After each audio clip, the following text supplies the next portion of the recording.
¿Qué tal? ¿Cómo les va? Muy buenos días. Tal como les anunciábamos, nuestra entrevista Telebuen Día hoy es con Jorge Gandini, diputado del Partido Nacional, a quien le agradecemos especialmente su presencia esta mañana después de una noche larga. No por los fallos de carnaval, sino por su cumpleaños. ¿Cómo le va? Exactamente. Buenos días. Muy bien, gusto estar tempranito con ustedes. Feliz cumpleaños atrasado, entonces. Bueno, gracias. ¿Están en la luna de miel con el gobierno?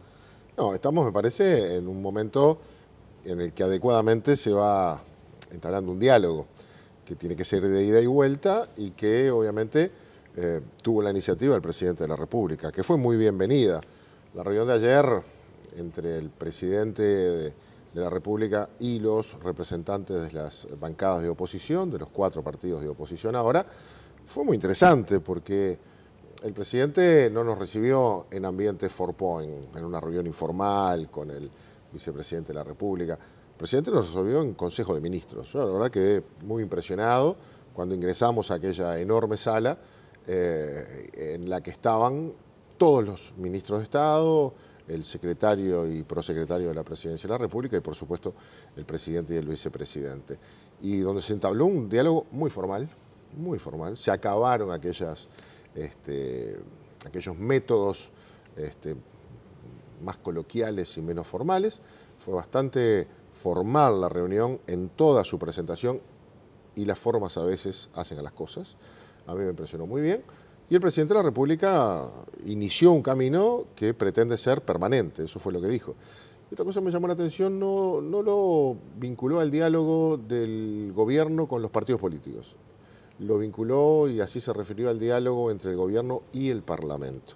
Y eso tiene un concepto de institucionalidad que me parece muy interesante. Es decir, el Poder Ejecutivo convocó a los representantes en el Parlamento de los distintos partidos políticos, antes que nosotros los del gobierno, y dialogó con ellos en tanto son los que representan al Parlamento. Y ese diálogo entre 2 poderes del Estado, si es respetuoso, es bueno para el sistema. Y si esto se continúa y si no se modifica, si se mantienen las formas, ¿es una buena cosa que las leyes ustedes la puedan saber o tener por lo menos un anticipo previo a su envío al Parlamento? Yo creo que ayuda a que los partidos puedan procesar, si es que hay un tiempo. Ahora, si estos 8 proyectos que nos dieron, 9, entran mañana al Parlamento, obviamente que no tuvieron el tiempo necesario para que nosotros pudiéramos procesar un estudio y hacer llegar al Poder Ejecutivo, antes que los envíe al Parlamento, sugerencias, opiniones, cambios. Simplemente en vez de entrar formalmente por el Parlamento, se tiene la cortesía de entregárnoslo. Pero luego el debate siempre va a ser en el Parlamento. Yo ayer le decía al presidente de la República, si esto es un diálogo, es de ida y vuelta. Y sirve no solo para que el presidente nos presente iniciativas, sirve para que también el Parlamento o los partidos presentemos iniciativas que requieren como proyecto de ley la iniciativa privativa del Poder Ejecutivo. Los parlamentarios, aunque quisiéramos, no podemos presentar proyectos en materia tributaria, seguridad social, presupuestal, porque estos requieren la iniciativa privativa del Poder Ejecutivo. Siempre es el Ejecutivo el que tiene que tomar la iniciativa. Ahora, si hay un diálogo, quizás podamos venir nosotros aquí, le decía yo al presidente, para convencerlo de que nos mande una iniciativa en determinado sentido. Y eso sería bien interesante. ¿Y se estableció algún tiempo para que estas leyes, Vázquez le puso alguna prioridad? Vázquez ahí también fue muy respetuoso. Dijo, tenemos apuro por algunos de estos proyectos, pero durante este tiempo no vamos a estar enviando proyectos de urgente consideración, que son esos que tienen un plazo perentorio para ser aprobados y si no se aprueban solos. Dijo, tenemos apuro, pero entendemos que el Parlamento tiene que tomarse su tiempo. Somos respetuosos, el Parlamento tendrá que tener sus tiempos para estudiarlos, aunque nos gustaría que algunos de ellos al menos salieran rápido. O sea que nos hizo un pedido, pero respetó los tiempos del Parlamento. ¿Y cuál es su primera impresión sobre estos nuevos proyectos de ley? Muy somera, hay algunos que tienen un contenido que nosotros valoramos positivamente, por lo menos, a ver, no lo pudimos estudiar, ¿no? Pero aquel tema que se anunciaba iba a ser de mucha polémica, de sacar por decreto la incorporación de las fiscalías a Presidencia de la República, fue hacia el otro extremo y por un proyecto de ley se propone que sea un servicio descentralizado y esto me parece muy positivo. Teníamos algún proyecto de ley desde el Partido Nacional presentado en ese sentido, y creo que es el formato que la propia Fiscalía pensaba, es decir, un órgano independiente del Ministerio de Educación y Cultura, donde está ubicado hoy, con un formato por lo menos de administración independiente, técnicamente ya lo es, y eso nos parece bien. Hay que mirar después bien el texto. Hay otros que por el contrario no nos convencen. Yo le diría que no se entiende para qué se quiere crear una Secretaría Nacional de Deportes en la órbita de Presidencia de la República. Hay un ministerio que hace eso. ¿En qué mejora que esté en la Secretaría de Presidencia? Pero además tiene algunos problemas. La Presidencia de la República técnicamente es un órgano de competencias cerradas, no puede tener otras competencias que aquellas que la Constitución le asigna. Y ha habido una tendencia a irle incorporando tareas, y cada presidente le incorpora las suyas. Vino Mujica, sacó algunas e incorporó otras. ¿Se acuerda? Estaba salud bucal, claro. Estaba no cauda las drogas en el primer gobierno de Vázquez. Vino Mujica y lo sacó, pero puso plan juntos y alguna otra cosa. Ahora esto vuelve, viene Vázquez y lo manda a los ministerios respectivos. Cada presidente termina decidiendo. Pone ahí, arma ahí un equipito. Yo creo que me parece que hay que revisarlo desde el punto de vista constitucional, si es posible que allí esté la Secretaría de Deporte, pero además quita un modo de vínculo y de control esencial. Al ir a la Presidencia de la República pierde control parlamentario, porque el presidente... Pero ¿y cuál sería la alternativa sin generar un ministerio, por ejemplo? ¿Y dónde está? ¿Qué es mejor que sea una Secretaría Nacional de Deportes en la órbita de Presidencia a que sea una dirección, como lo es, del Ministerio de Turismo y Deporte? Lo que se dice por parte de las autoridades, yo lo escuchaba a Fernando Cáceres hablar al respecto, que se va a tener un vínculo mayor con el presidente de la República, claro. Y que Vázquez va a marcar más directamente los lineamientos. ¿Y para qué tenemos un Ministerio de Economía? Pongámoslo en Presidencia y tiene un vínculo mayor. En realidad es una excusa. Si quieren tener un vínculo mayor, bueno, que lo muden y lo pongan en la torre ejecutiva. Así el presidente cuando va en el ascensor los ve todos los días. No es así. El vínculo lo tiene a través de los ministros y lo va a tener a través del secretario de Deportes en este caso. El asunto es tenerlo cerquita para generar algunas cosas desde la que el Parlamento no puede controlar, porque el presidente de la República no es pasible de una interpelación. Si uno quiere convocar al ministro de Turismo y Deporte hoy para referirse a la violencia del deporte, por ejemplo, lo puede hacer. Ahora, no puede convocar al presidente de la República, ¿verdad? Eso queda lejos del alcance del brazo del Parlamento. Y entonces eso creo que no aporta. Habrá que ver bien cuál es la intención real.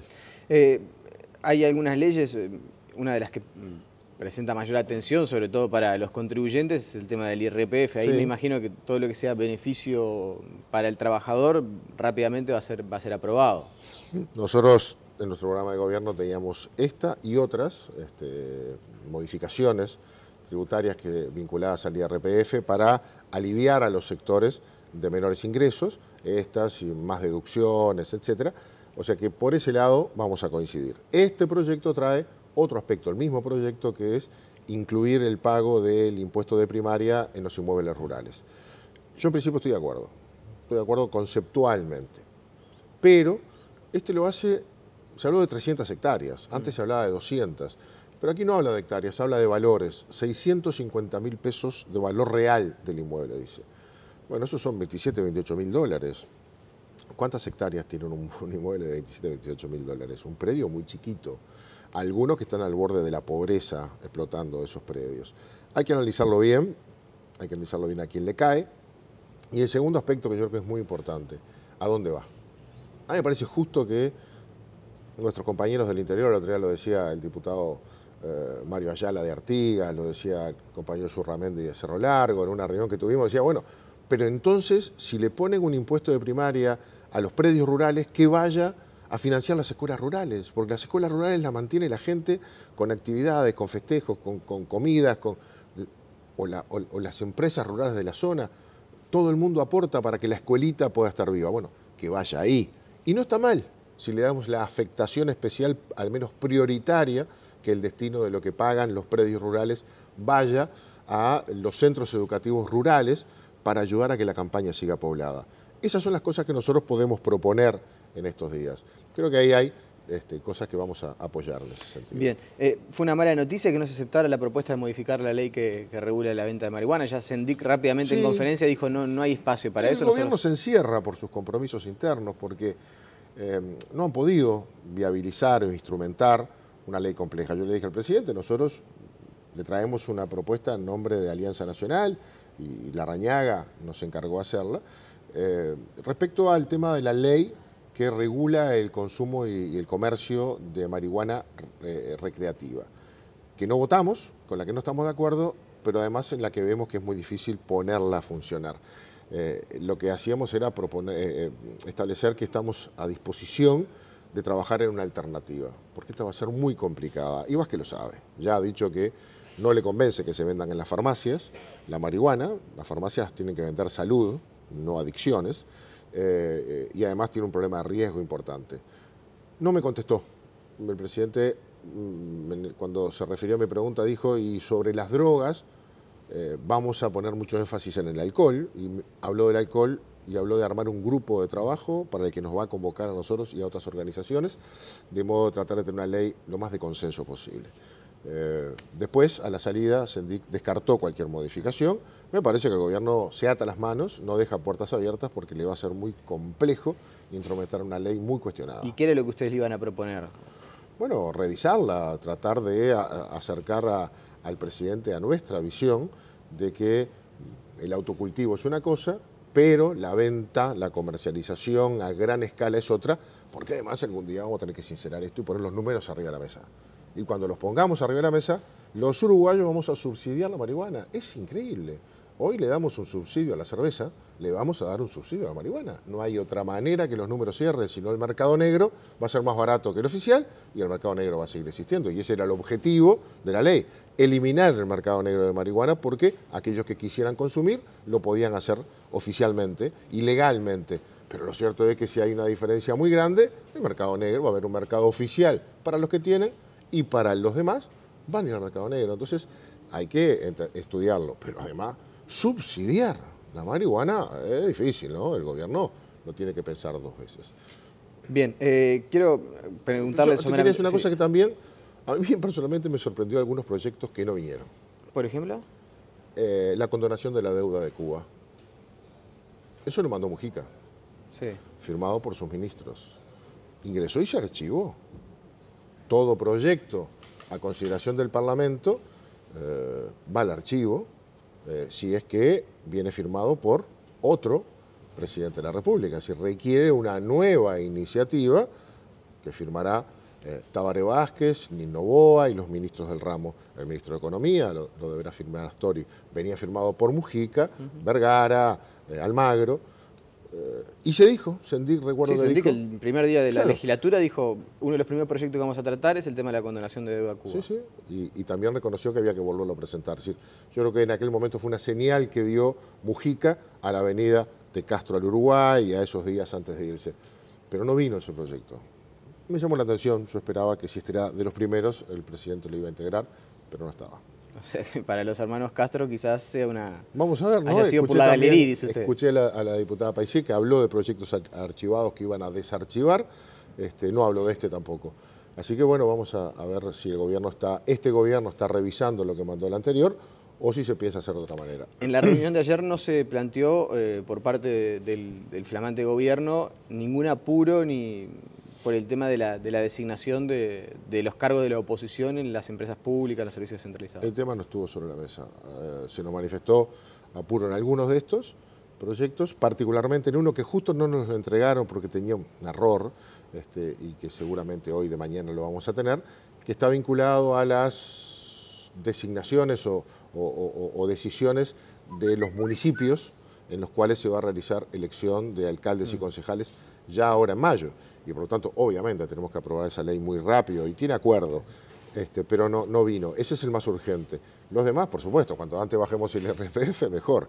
Así que yo creo que se van a constituir las comisiones en el Parlamento la próxima semana y tendrán trabajo inmediatamente. Bien, antes de finalizar, le cambio de asunto. Usted es notoriamente una figura de la oposición que ha trabajado mucho aquí en Montevideo, más allá de que hoy por hoy no sea candidato. Le quiero consultar, habida cuenta de las últimas encuestas que se van conociendo, las primeras en realidad, pero ¿considera que está perdida ya la elección?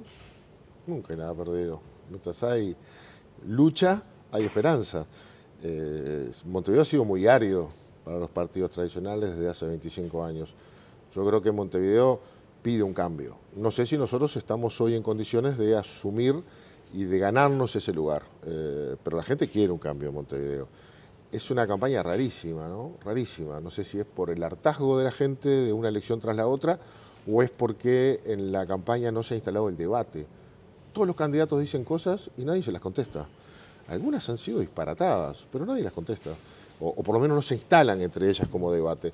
Los propios medios no han ido a ofrecer el debate todavía. Parece como que no haya calentado el ambiente para tener interés, ¿no? Usted cuando advertía de la dificultad por la generación de una nueva candidatura, yo recuerdo que parte de lo que decía era, bueno, hay que darse cuenta que con las elecciones de octubre, con el panorama de noviembre, también viendo las dificultades de generar nuevas candidaturas, lo que va a pasar es que el nuevo gobierno se va a llevar la mayor parte de la agenda, que no va a ser muy difícil generar discusión, generar debate en una campaña corta. ¿Se está dando lo que usted advertía que iba a pasar? Pero no porque yo fuera adivino, sino porque ya tengo varias campañas arriba y siempre pasa eso.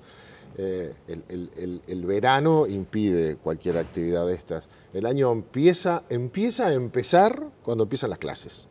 Y termina de empezar cuando pasa la Semana Santa. Y el 5 de abril o 6 de abril es el lunes después de Semana Santa o de turismo, y el 10 de abril vence el plazo para presentar las listas y se levanta la veda para hacer televisión. Y esta va a ser una campaña de un mes.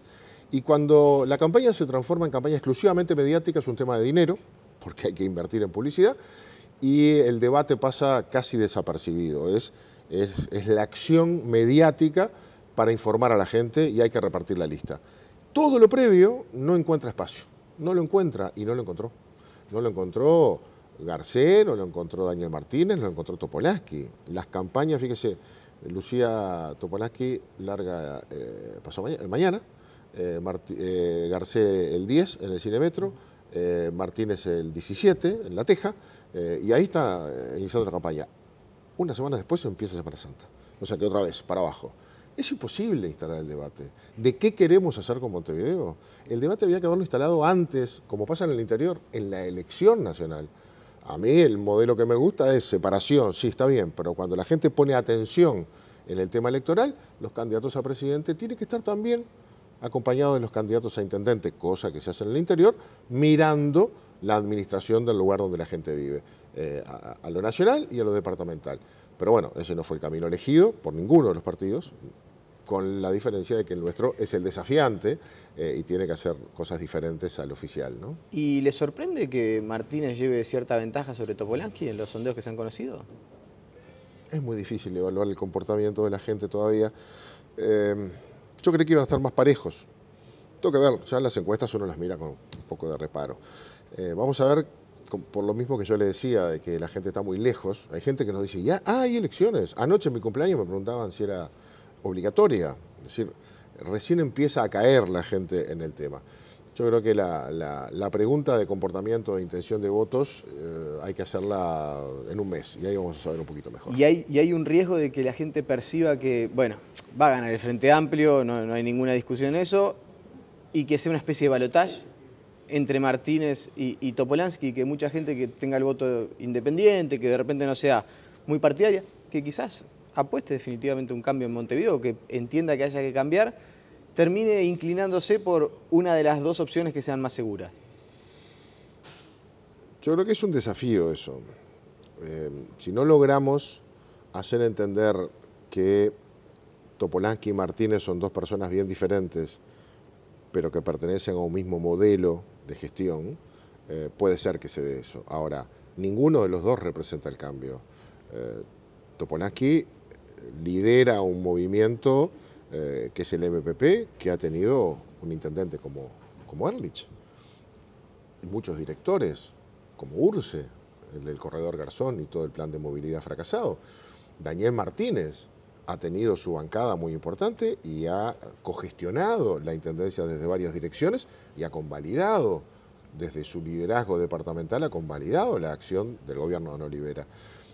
Yo no veo el cambio a través de uno de los dos líderes del frente, que después terminan gobernando todo por repartos de cuotas.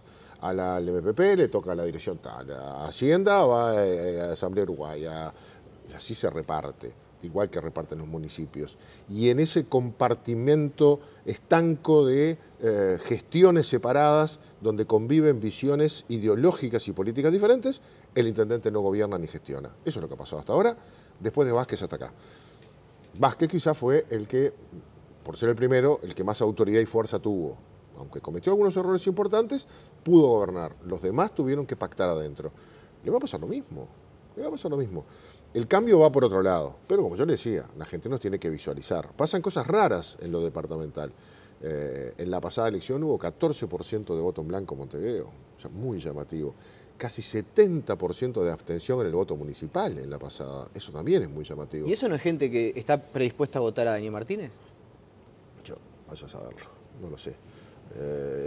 Es un nicho interesante para ir a buscar, ¿no? Es para nosotros tratar de convencerlos. Creo que depende más de nosotros. Yo creo que hay gente en todos los partidos que es el núcleo duro. Ponga quien ponga, van a votar. Antes que al candidato son de un partido.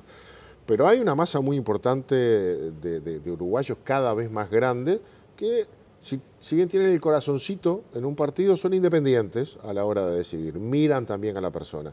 Y eso define una elección. Si logramos que esa gente nos mire a nosotros, tenemos una oportunidad. Y usted ha sido, por el rol que desempeñaba en aquel momento, uno de los principales impulsores de la concertación. Puso mucha energía para que la concertación se llevara adelante. ¿Tiene cierto temor de que un resultado electoral muy adverso ponga en riesgo la herramienta? No tengo dudas, va a ser así. Las herramientas están vinculadas al éxito, al resultado. Por sus frutos los conoceréis. Ha sido difícil el cambio cultural de ir en un mismo partido desde procedencias históricas bien diferentes. Lo logramos dar, pero obviamente que mucha gente va a esperar a ver qué pasa. Si votamos muy mal, si votamos peor juntos que separados, obviamente que esta no es la solución. Algo nos pasó. Y yo creo que la concertación tiene problemas. El principal problema que tiene es que no ha logrado conformarse como un partido real. No tiene un liderazgo, una mística, algo que le dé la identidad capaz de ser de verdad un partido político. Por ahora sigue siendo una alianza electoral, no más que eso, con un programa mínimo en común. Como nadie ha tomado el liderazgo de la concertación para estar por encima de los candidatos departamentales, la concertación todavía no es un partido. Por lo tanto, la vamos a vincular exclusivamente al resultado. Si es exitosa, podrá ser una herramienta que sobreviva y se use de otros modos en otros departamentos quizás. Si no lo es, obviamente va a estar sujeto a una revisión. O sea, que el desafío es mínimo votar en el mismo nivel que se votó hace 5 años. El por mínimo, separado. A ver, blancos y colorados en Montevideo por separados, cuando uno suma los votos, anduvimos según la elección entre el 36 y el 40%. Nunca pasamos el 40, nunca bajamos del 30. A veces colorados acá, blancos acá, como en el 2005, a veces al revés. Pero la suma, 36 y 40. Bueno, no puede estar por abajo de eso. Bien, y ahora ya sí sobre el final, la última. 5 años en política es mucho tiempo, corre mucha agua bajo el puente, pero todo esto que sucedió, la situación con su candidatura, ¿qué efecto genera en Jorge Gandini? ¿Las ganas de, bueno, en 5 años voy de nuevo para ser candidato? ¿O en decir, bueno, en realidad ya está? A ver, primero, obviamente que en lo anímico fue un golpe muy importante. Un golpe que además yo tuve que procesar. Cuando a mí la calle Pou me viene a ver en julio y me dice, te veo que andás con problemas, ¿no? Porque yo estaba trabajando ahí medio complicado una mañana que él entró con su termo y mate a mi despacho, porque estamos en el mismo piso, somos compañeros, éramos compañeros de diputados. Te vengo a traer un problema más. No sos mi candidato para la Intendencia de Montevideo. A partir de ese día y las otras 2 o 3 reuniones más que tuvimos, obviamente que yo procesé una decisión que presenté al partido en septiembre, los primeros días de septiembre, que fue la de renunciar. Y además tomé la decisión de quedarme callado. No comuniqué eso porque no era bueno para el partido en medio de campaña electoral transmitir un problema interno. Lo hablé recién el 10 de diciembre, después del balotaje. La última frase de mi carta de renuncia dice: lo único que no puedo prometer es que no lo volveré a intentar. veremos. Lo que yo tengo claro es que el 10 de mayo termina el tiempo electoral. Y para mí, que vivo en este departamento y quiero a este departamento, el 11 de mayo empieza el tiempo político. Y cuando empieza el tiempo político yo me debo a los que me votaron, y me votaron en Montevideo. Yo el 11 de mayo empiezo a trabajar en Montevideo. ¿Dónde termina ese trabajo? Ya veremos, fíjense lo que pasó en el anterior. 3 años, y bueno, mi partido no me dejó el resultado de una interna, que es legítimo. La calle Pou dijo, yo tengo a alguien mejor que Gandini. Y bueno, frente a ese argumento, y además tengo los votos en la convención, frente a ese argumento uno tiene que decir la democracia manda. Y los líderes conducen y se hacen cargo y responsable de sus decisiones. Veremos qué pasa el 10 y yo el 11, pase lo que pase, estoy trabajando por Montevideo. ¿A dónde llego? No sé. Lo que yo sé es que yo quiero Montevideo. ¿Sabe qué? El 11 de mayo lo esperamos acá, a las 7:20 de la mañana. Me va a costar tarde igual, porque yo saco mi lista de diles con mis compañeros y estamos acompañando y trabajando. Bueno, pero con pocos sueños sale bien también. Sale bárbaro. Así que el 11 de mayo lo esperamos. Seguimos con más noticias en Telebuendía. Le agradecemos la presencia a Jorge Gandini. La pausa, enseguida volvemos.